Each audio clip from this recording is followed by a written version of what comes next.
El siguiente programa es para todas las edades. No contiene escenas de sexo o violencia. Es apto para toda la familia. Cuenta con el sistema Closed Caption y es financiado con recursos del Fondo Único de TIC.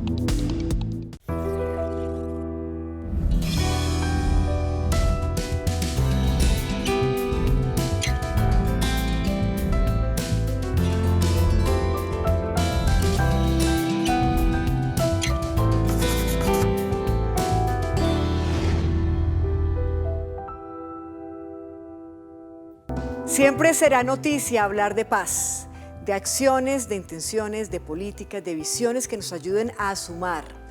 Estamos hoy con León Valencia Agudelo. Él es el fundador de la Fundación Paz y Reconciliación. Ha sido activista durante sus 60 años, escritor, columnista, fue uno de los líderes del grupo guerrillero el ELN y pues realmente hoy en día habla en términos de paz, de construcción, de reconciliación en Colombia. Está con nosotros para hablar precisamente acerca de todos estos temas tan importantes para el gobierno nacional y para el país. Gracias por estar con nosotros, León. No, muchas gracias por esta invitación tan especial, Patricia. Bueno, lo escuché en alguna oportunidad decir que quizá el logro más importante de su vida había sido que usted no ha odiado a nadie. ¿Ese es el logro más importante de su vida? Sí, es verdad, y es verdad, además, muy fuerte. Es una verdad muy fuerte porque yo estuve en la guerrilla. Y entonces se dice, bueno, usted que estuvo en la guerra, ¿cómo así que no odia a nadie? No, nunca he tenido nada personal contra nadie. Y siempre tengo controversias políticas. Nunca las llevo al plano personal, esas controversias políticas. O cuando estaba en la guerra, pues estaba buscando una causa, una transformación del país, y nunca odié a los que son los enemigos, que uno siempre en la guerra se habla de enemigos, no. Y ese yo creo que es mi principal logro. No he odiado ni siquiera a los que me han quitado las novias, que es el punto más, yo creo que el punto más... ¿Le han quitado muchas? Muchas. Me han dejado y me han dejado por otro y me han dejado en situaciones realmente muy difíciles, y yo miro a los que se han quedado con mis novias y digo, oiga, este sí es mi prueba para no odiar a nadie. Increíble. Cuando uno no odia a nadie, es muy fácil reconciliarse, pero en Colombia las fracturas sociales son muy fuertes. ¿Por qué es tan difícil reconciliarnos? En Colombia hay muchos odios y casi la gente siempre tiene un motivo, sin duda, de odio. Y siempre estas guerras han tenido unos liderazgos que han partido de ser víctimas. Hubo un momento que del país donde estaba en el norte Carlos Castaño liderando todo el paramilitarismo, su causa y la tenía en su padre también. Luego estaba Uribe en el centro, el presidente Uribe en el centro del país, liderando las fuerzas del Estado, y también tenía un dolor muy grande por el asesinato de su padre. Y en el sur estaba Manuel Marulanda Vélez, que siempre arguía el ataque a Marquetalia cuando él estaba como en esa zona, pero arguía también que era un joven de 20 años que fue atacado por los conservadores, y a partir de eso se inició una confrontación. A mí ese momento era un momento muy especial de Colombia, 2002, 2003, 2004, porque 3 líderes de las fuerzas con ejércitos tenían un motivo personal duro y doloroso, lo enunciaban públicamente, lo señalaban como su gran dolor, y de ahí se desprendía mucho la justificación de su violencia. Y si lo aterrizamos al común de las personas, lo que usted acaba de decir es muy cierto. En Colombia mucha gente tiene un motivo para odiar en la mayoría de los casos, un motivo para tener una revancha, un motivo para escribir un trino doloroso, lleno de odio. Siempre hay un motivo detrás. Siempre, y se personalizan mucho las causas, y eso es grave. Aquí en Colombia una ofensa personal casi nunca se pasa, la venganza es como una moneda muy corriente en la vida colombiana. Siempre hay alguien que le hizo alguna cosa, alguna falta de honor, alguna deuda o alguna ofensa. Un insulto nunca se perdona.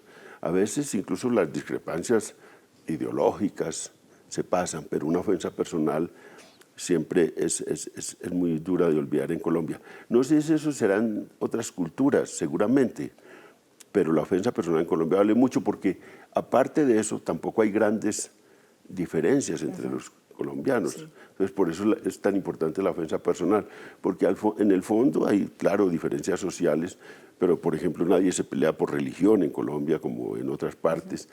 No hay unas diferencias nacionales y regionales que empujen unas confrontaciones. Entonces el tema personal juega un papel muy importante. ¿Y cómo hacer para reconciliarnos entonces? ¿Cómo hacer para cortar esas cadenas? Y sobre todo quienes somos padres de familia, ¿no? Para educar desde casa precisamente con otro discurso distinto.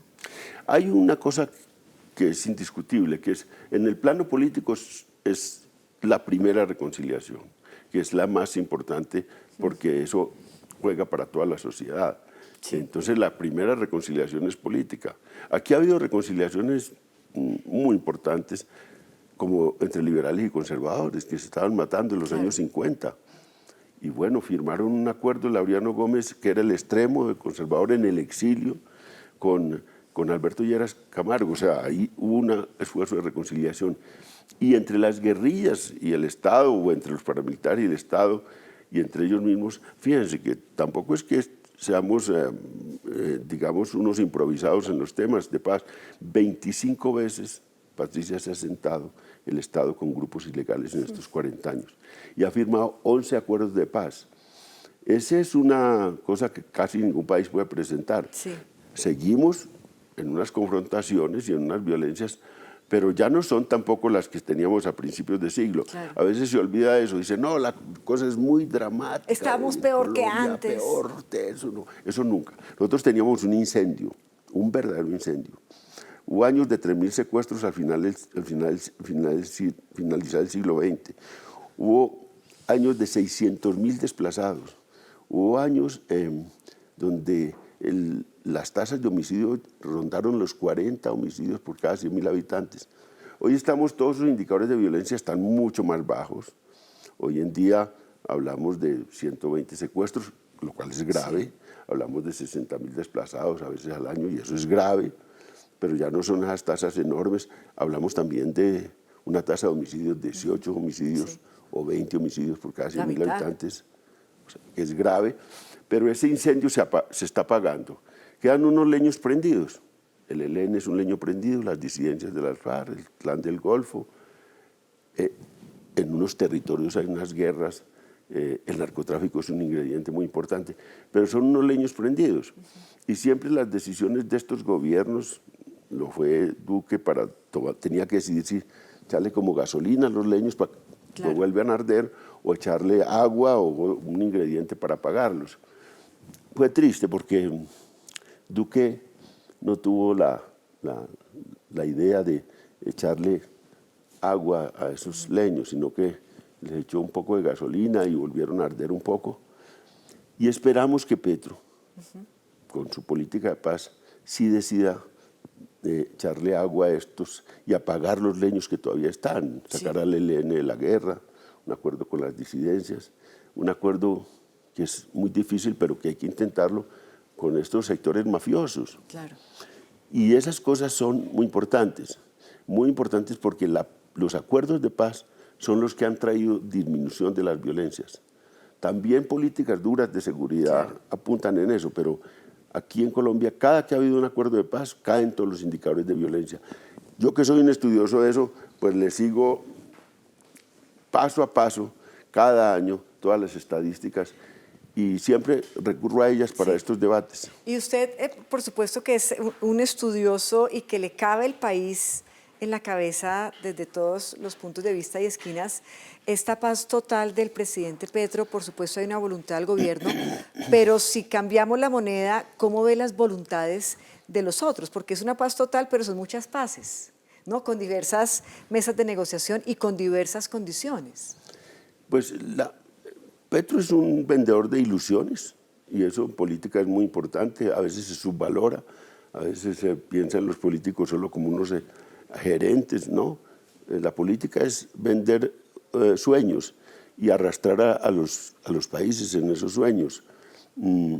Petro logra arrastrar una parte de la población hacia ese sueño y eso es importante.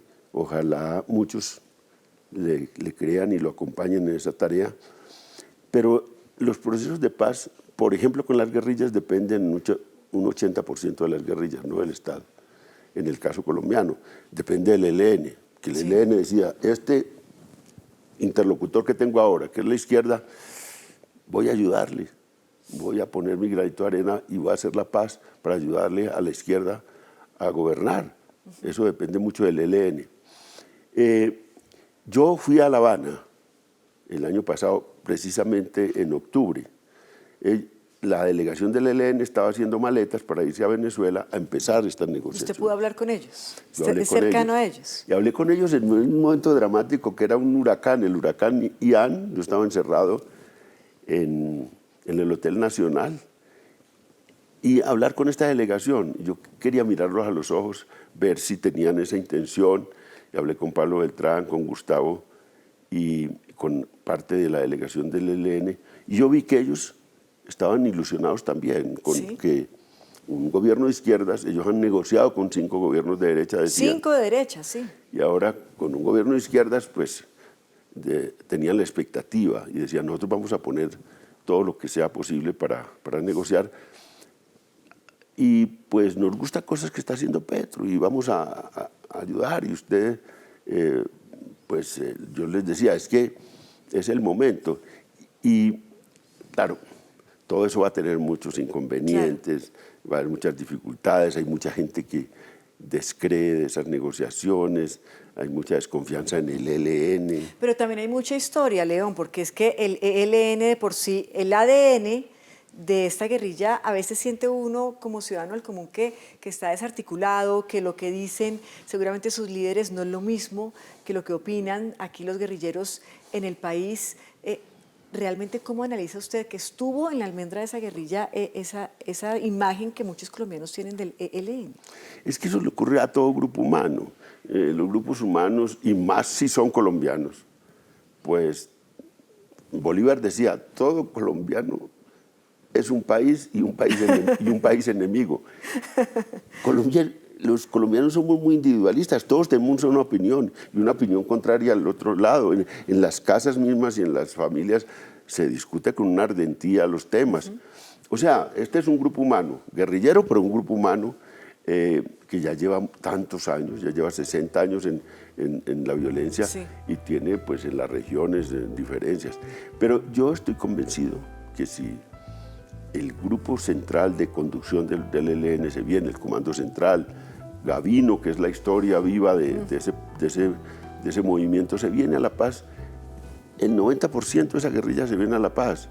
Va a quedar una disidencia, claro. Siempre quedan disidencias, pero se viene la mayoría y sobre todo ahí se quita el nombre y la marca y la historia de esa fuerza y eso es muy importante. Ahora, pues la ambición de Petro además es muy grande, es paz total y seguramente va a encontrar triunfos en ese campo de la paz total, no todas seguramente, porque aquí hay temas duros de disputa por rentas, que no es una disputa política, que es los dineros del narcotráfico, de la minería ilegal, las rutas del narcotráfico, del los contrabando, eso es un portafolio muy importante en la economía colombiana. ¿Hablamos de eso después de la pausa? Claro ya regresamos a Entrevistas con Alma de País.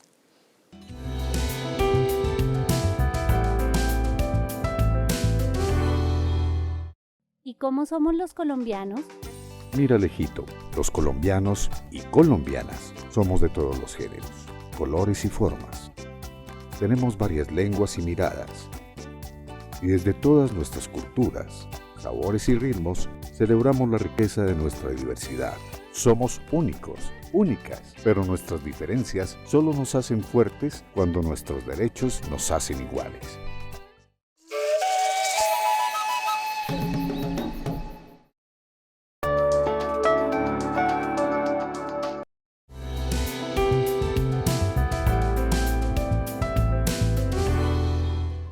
Continuamos en entrevistas con Alma de País, en esta oportunidad con León Valencia, hablando de la paz total. La paz siempre será una ilusión, pero también una gran noticia para Colombia, para nuestros hijos, para nuestras familias.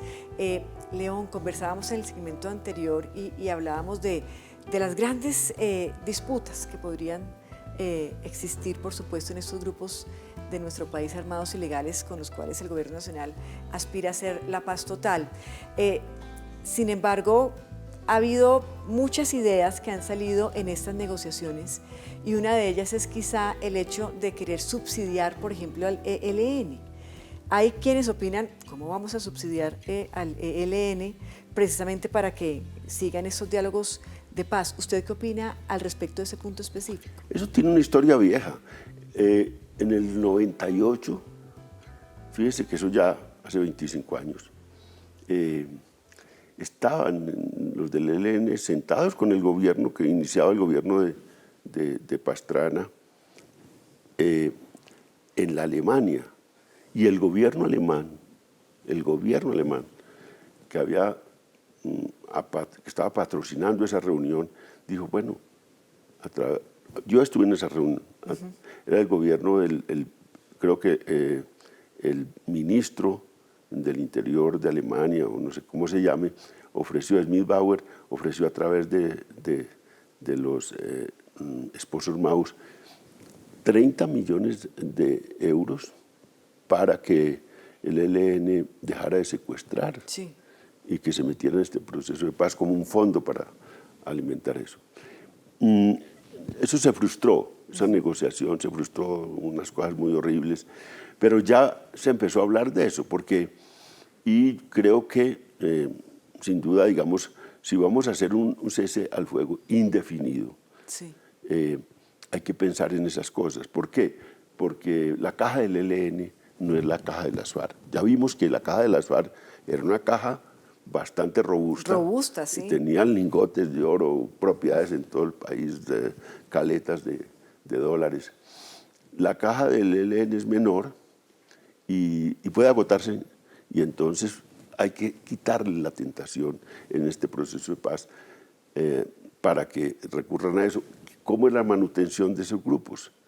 Además, si se les da un dinero que debía ser de la cooperación internacional, porque no puede ser de la contraparte del Estado, porque yo creo que tampoco el ELN aceptaría todavía un subsidio del propio Estado.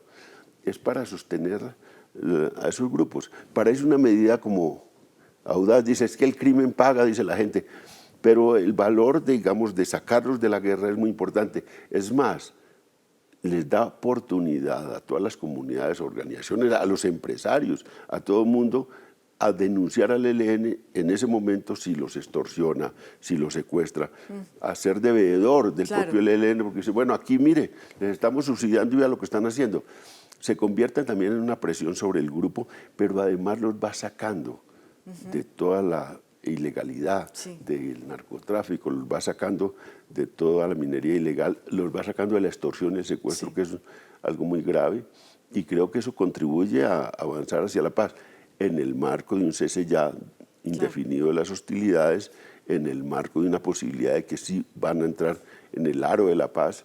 Eso yo creo que es posible, y eso pues siempre tiene muchas controversias, porque cualquier paso con unas guerrillas, pues claro, las guerrillas, el mal que han hecho y ahora los van a subsidiar, eso genera también en la opinión pública, y es fácil de emplearlo como discurso de oposición, y lo van a emplear como discurso de oposición. Hablaba usted de Alemania, y en alguna oportunidad escuchábamos también al gobierno nacional decir, ok, si vamos a hacer el tema de la paz total, por supuesto con las disidencias, con el ELN, con el Clan del Golfo, hay que traer a la negociación a Estados Unidos. ¿Usted está de acuerdo? Totalmente. A mí me parece que, y lo hablé con el ELN en La Habana en octubre, ese fue un tema. Y entonces ellos dijeron, sí, es que nosotros creemos que hay que buscar caminos de negociación, porque Estados Unidos es determinante en el tema del narcotráfico y en el tratamiento del narcotráfico. Es determinante también en el combate al crimen organizado y es determinante en América Latina. Es, digamos, el país poderoso que jalona América Latina. De manera que hay que tenerlo ahí y es mejor tenerlo, y si tiene la voluntad de meterse en este tema, ya lo ha hecho. Lo hizo con la negociación con las FARC y fue beneficioso. Entre otras cosas porque muchas, a veces, de los temas duros del proceso de paz tienen que ver con Estados Unidos. Por ejemplo, con las FARC, una cosa que todavía no se ha esclarecido y sobre el cual yo no voy a sentar cátedra, pero que hay una controversia, fue la petición de extradición y de dirigentes de las FARC, la posibilidad de que se llevaran a Santrich, sí, la posibilidad de que se llevaran a Iván Márquez. Eso pues fue un golpe muy duro en el proceso de paz, de manera que hay que tenerlos en la mesa para discutir todas las cosas con el gobierno de Estados Unidos. Y eso es bueno, y hay la decisión de Petro de hacerlo, y hay la decisión del ELN de aceptar eso. Y creo que también hay buen ambiente en Estados Unidos. Yo le doy las entrevistas al embajador encargado, pero también a los speakers de la Casa Blanca, que hablan bien de este proceso de paz con Petro. Hablemos, León, por ejemplo, de las motivaciones que tienen los otros actores del conflicto, llámese Clan del Golfo y demás, realmente de apostarle a esta paz. Y son conversaciones que uno escucha en la calle, en la sala, en los medios. ¿Cuáles podrían ser las motivaciones que tienen ellos realmente para hacer la paz cuando tienen de lado un negocio, como bien lo acabamos de decir, robusto, próspero, dominan territorios, rutas de narcotráfico? ¿Qué ganan ellos? Pues hay una claridad de que lo de ellos es la disputa de rentas, legales e ilegales, de grandes rentas. Las rentas del narcotráfico, las de minería ilegal, a veces son más grandes que las del narcotráfico, contrabando, trata de personas. Sí. Ahora, movilización de migrantes. De migrantes. Mejor dicho, las mafias en Colombia están metidas en muchas cosas. Y hay un aparato, hay una ley de hierro, que es todo negocio ilegal necesita una protección ilegal. La protección, el tamaño de la protección ilegal va creciendo y en este caso son ejércitos que protegen esto. Pero la parte más importante y el grupo más grande de seres humanos que está vinculados son los que están en la parte, digamos, productiva y de movilización del negocio, los que están vinculados a las economías. Hay por ahí 500.000 jóvenes vinculados a economías ilegales en Colombia. Y ese es el tema principal. Y quitarles también el aparato armado que protege esa ilegalidad y protege esos negocios ilegales. Si se busca una negociación, es una negociación en el ámbito económico y en el ámbito de la justicia para darles incentivos judiciales para meterse, pero también incentivos económicos. Claro, por supuesto. Incentivos económicos que ellos también, vamos a hablar francamente. Claro. ¿Cuál es el dinero? ¿Cuánto se puede quedar en sus manos después de generar un proceso de sometimiento a la justicia, de pagar años de cárcel, sin duda? Tienen que ir a la cárcel. O encontrarse unas penas. Ahora, eso es un tema difícil. Pero la mayoría de estas personas son jóvenes. Son gente joven. Los guerrilleros, jefes guerrilleros son viejos, pero los jefes de estas organizaciones son gente que está entre 30 y 40 años. Y tiene una vida por delante. A veces puede pagar 10 años de cárcel y salen con una vida larga a disfrutar de dinero y de relaciones. Y eso hay que hacerlo. A cuenta de desbaratar todas esas organizaciones criminales y de empezar, digamos, a superar el tema. Ahora, claro, esto hay que combinarlo con una negociación internacional sobre el tema de qué vamos a hacer con el narcotráfico. ¿Cuándo vamos a concertar con el mundo legalización de drogas duras para buscar una salida a estos países en donde el tema de este negocio tiene un ingrediente de violencia enorme, de afectación a la democracia? Esto es increíble porque hace muchos años leía yo un estudio especial sobre la mafia italiana, que es la gran mafia. Sí. O sea, la mamá de las mafias. Sí, 100 años de mafia. Tenían 1.300 muertos. En todo ese tiempo, claro, hace como 15 años que leí yo ese reporte. Yo decía, esos 1.300 muertos aquí, en estos países, pues son de un mes, de 2 meses, el enfrentamiento. Aquí hay una afectación muy dura a la vida con las mafias. Allá también, pero es mucho menor. México es un desastre en este momento. Colombia, Ecuador, mire, en la situación que está Ecuador, que era una pacífica, uno podía andar por Ecuador hace 20 años. No, hoy en día es imposible. Hoy en día no puede uno ir a ese pueblito y uno piensa, oiga, ¿cómo llegó a envenenarse también ese país tan lindo y esa gente tan fabulosa que son los ecuatorianos? Y cómo el narcotráfico y las mafias lo han envenenado tanto. Claro, ese es el cáncer. Es una cosa grave, grave. Es el cáncer de la sociedad. Una pausa y ya regresamos a nuestro último bloque en entrevistas.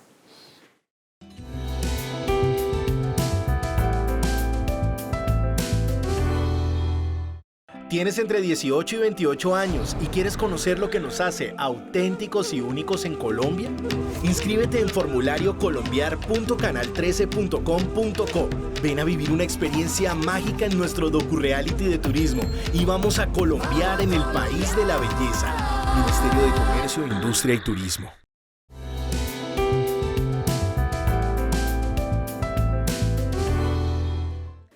Continuamos en entrevistas con Alma de País, en esta oportunidad con León Valencia. Ha escrito alrededor de 17 libros, narraciones, novelas, historias de país. Además, pues, conferencias, viajes, ilusiones, desesperanzas.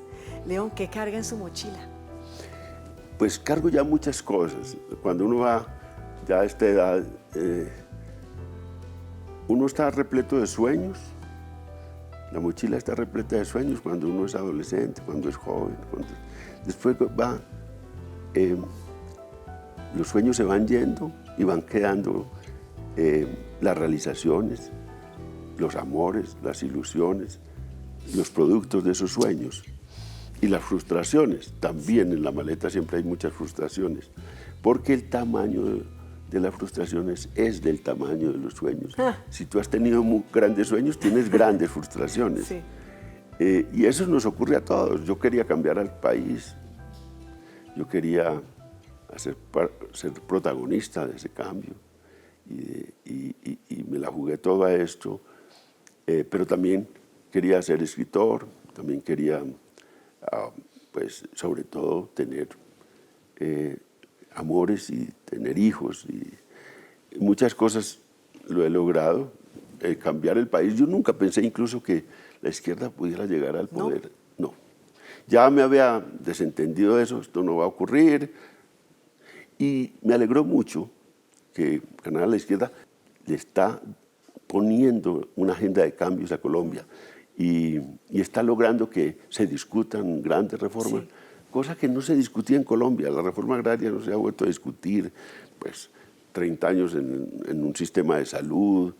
Los cambios en Colombia son a gota a gota, las aperturas democráticas son a gota a gota. Esta es una élite, fíjese, muy distinta a todas las élites de América Latina. Aquí unas familias, ellos mismos reconocen, 50 familias, decía Daniel Samper Pisano, cuando se retiró del periodismo, 50 familias han gobernado Colombia. Y él dijo, yo soy parte de esas familias. Sí. Y entonces yo conozco ese mundo. Y ahora hay un estudio de Jenny Pierce, que es una catedrática e investigadora inglesa, y dice, bueno, después incluso de la Constitución del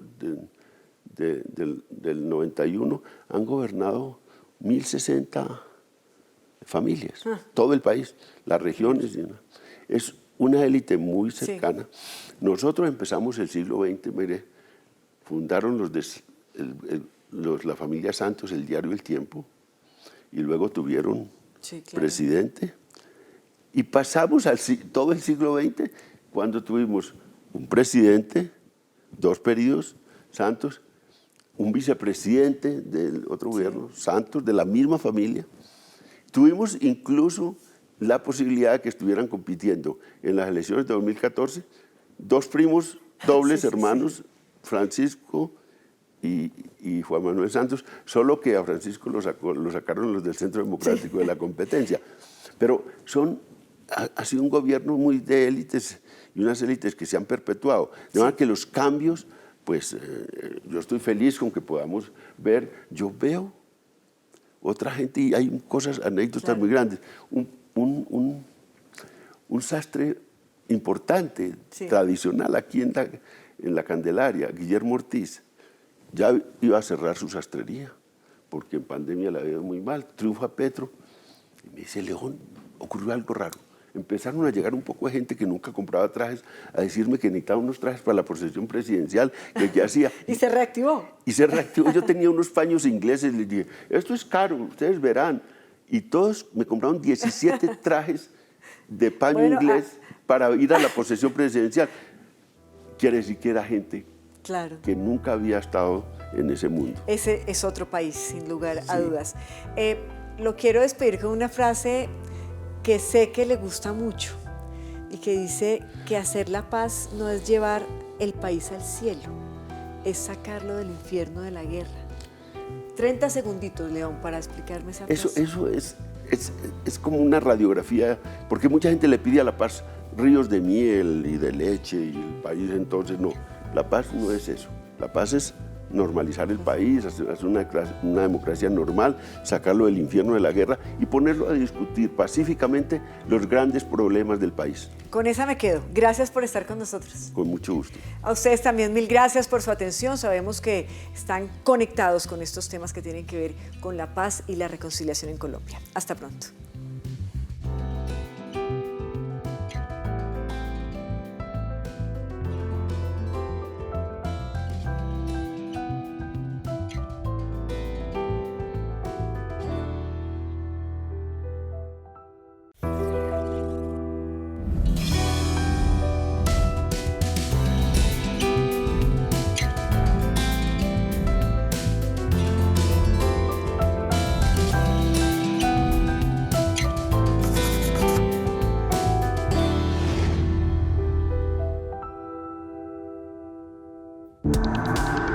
Este contenido fue financiado con recursos del Fondo Único de TIC.